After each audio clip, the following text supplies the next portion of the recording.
আমাদের এই তহিদ ভাই একটা বছর খুব পরিশ্রম করে এই মিলাদ মাহফিল করেন। আমাদের আশেপাশে 4-5টা গ্রাম আছে, সবারই আমাদের এই মেহমানদারি করেন। আমরা আসি, সুন্দরভাবে খাওয়া দাওয়া করি। এমনকি যদি বাড়ি কোনো আত্মীয়স্বজন থাকে, ময়মুরিবে থাকে, তাদের জন্য তা দিয়ে দেয়। আমরা আশা করি ওনার জন্য এই মিলাদ মাহফিলের জন্য অন্য কোনো লোকজন যেন সহযোগিতা করে, আমরা এই আশা প্রত্যাশা করি। মহরম মাস শোকের মাস। শহীদে কারবালার স্মৃতি বুকে ধারণ করে রাজবাড়ী বড়লক্ষ্মীপুর দক্ষিণপাড়া জামে মসজিদের পাশে তহিদুল ইসলামের বাড়িতে বাৎসরিক মিলাদ মাহফিল ও দোয়ার আয়োজন করা হয়। আহলে বায়াত অনুসারী ভক্তবৃন্দরা দলে দলে উক্ত মাহফিলে যোগদান করেন।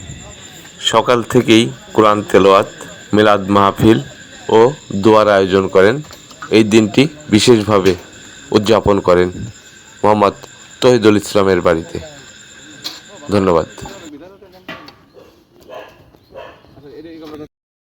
আলহামদুলিল্লাহ, আজকের এই রান্নার দায়িত্ব আমার দিছে। সারাদিন রান্না করবো, কোনো সমস্যা হবে না ইনশাল্লাহ। লোকজন আসতেছে, খাইতেছে আর সুনাম করে যাইতেছে। আলহামদুলিল্লাহ।